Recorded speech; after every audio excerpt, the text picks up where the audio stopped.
Hey, what is up guys? My name is Oleg, this is Bond. Welcome back to the channel. Chinese watches. There are a lot of mixed feelings about Chinese watches in the watch community. Some people like them, some people hate them, some people are indifferent. I happen to like Chinese watches, and in today's video I'm going to review one that is a very good example of a great value for money watch, period. It just happens to be made in China, but so are a lot of other things. This specific watch was sent to me from GearBest. If you don't know what GearBest.com is, it's basically a large warehousing website that sells all kinds of different things. Electronics, computers, cell phones, and of course, watches. So they sent me this watch in for review. I spent some time with it now, and I think I'm ready to give you my honest opinion and my thoughts on this timepiece. If you listen to the specs and the price, it sounds almost too good to be true. A stainless steel case, a sapphire crystal, a Seiko NH36 movement, and all of that for $50.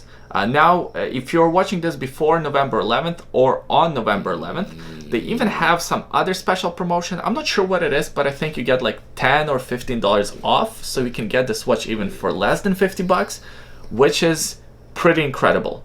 So let's get into the review. Here's the Guanqin watch we're gonna review today. As always, let's start this review by looking at the basic dimensions. We have a case diameter of 40 millimeters, a lug to lug width of 49.5 millimeters, a lug width of 20 millimeters, and the thickness of almost 12 millimeters. At 40 millimeters, I think you can pull off this watch as a dress watch.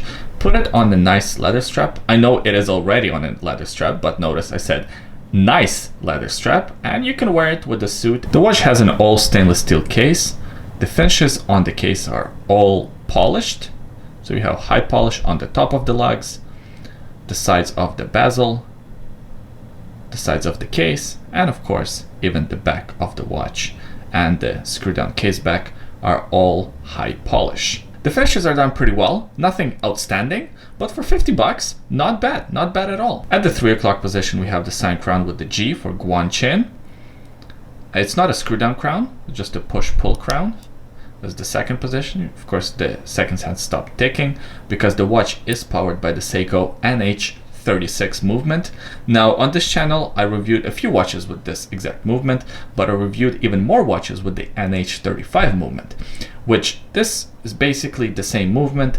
The only difference is that the NH36 has a date complication versus NH35 has only the date. 24 joules, 41 hours of power reserve, beats at 21,600 beats per hour, has of course date complication, and it's hackable and hand windable. You hand wind it from the first position like so, because once again the crown is not a screw down crown. Because the watch doesn't have the screw down crown, water resistance is only 30 meters, so maybe washing your hands is about as far as you can take this watch into the water, which is kind of my first negative, I guess, for the watch. And it's not a big deal because this is a casual or a dress watch, so usually these type of watches don't have a large water resistance, but having at least 50 meters would be nice. For $50 you also do get a sapphire crystal. It is a flat piece of sapphire, which is of course scratch resistant, a nice touch and a fantastic value proposition at $50.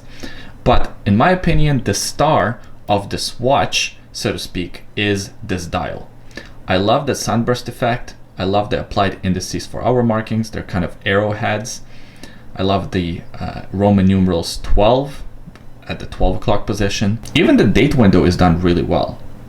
It kind of curves in, but it's not sharp. It's well thought out and honestly gives the watch a more expensive look. There isn't much lume on this watch. The only lume parts of the watch are the hands. Let me pop a lume shot on the screen right now. You see that it's not much. It fades away quickly. It's kind of a take it or leave it. And if they didn't have this lume, I don't think many of us would complain about it at all. Going from the positive, that is the dial, to a bit of a negative, and that's the leather strap.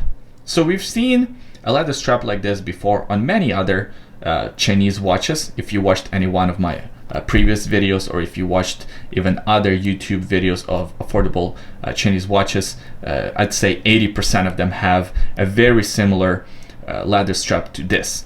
It's stiff, it's not of a really good quality, probably won't last you for too long. It looks alright if we're honest, but you probably want to replace the strap for something else. I do like this butterfly style clasp. It is signed with the Guanqin logo here. And this one has the double release pushers, which I like. But the clasp is a bit tinny if you compare it to the overall heft and the solidness or solidity of this watch, if you will. The clasp does feel a bit tinny and a bit underwhelming. Here's a closer look at the case back. Of course, it's see-through. You can see that Seiko movement. You see that balance wheel ticking away. Not a particularly beautiful movement to look at, but at least looking at it, you can know that you do have a genuine Seiko movement in your watch. One thing I gotta mention to you guys, many people in the comment section below, I shouldn't say many, but a few people in the comment section below did mention that they received this watch with a Miyota movement instead of a Seiko movement. So I'm not sure how that works. Maybe they ordered from a different website, or maybe Guanqin sometimes puts a Seiko, sometimes a Miyota movement. Keep that in mind if you're ordering one of these watches, and when you receive it, do check the back of the rotor, see if it says NH35 or NH36a, sorry. And if it doesn't, you can of course contact GearBest and figure it out with them if that Seiko movement was very important to you, although the Miyota movement is not bad either. And here's what the watch looks like on my 7¼ inch wrist. 40 millimeters fits me well. I think it's a good size for my size of a wrist.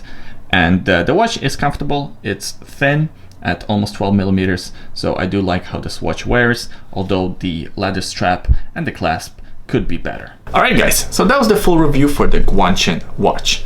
As you can tell, I am very positive about this watch and I do like it. And you don't have to take it from me. There are a lot of other people in the comment section, if you read the comments for this video and for the unboxing of this watch, that really liked it. And I even lent this watch to one of the local subscribers for a week. We exchanged watches. He gave me his Vostok for review. That video is of course to come in the future.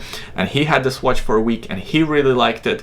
So if you are curious about Chinese watches, I think this is not a bad example to go into. If you are not into Chinese watches, if you don't really like them, or if you don't like this watch specifically, of course, stay away. There are so many other great watches. This one here is not the best watch I ever experienced, but it is pretty good for 50 bucks. I appreciate you watching this video until the end. Please leave a comment in the comment section below. Let me know what you think about this Guanqin watch and if you have any experience with it. I know I already asked you to do that in the unboxing video, but please do share your thoughts again. Maybe it will help somebody else who is deciding whether they should go in with a watch like this or not, make up their mind. Leave your positive and negative experiences, everything. I'm always happy to read your comments. By the way, today on my wrist, I'm wearing a different Guanqin watch. I did a review of this one a while back. I have it on this cheap leather strap. I think it fits the watch really well. Also, in the description of this video, I will do a secret link. Check it out. I think you'll like it. And if you don't know what a secret link is, it's basically me going out finding either good deals on watch accessories,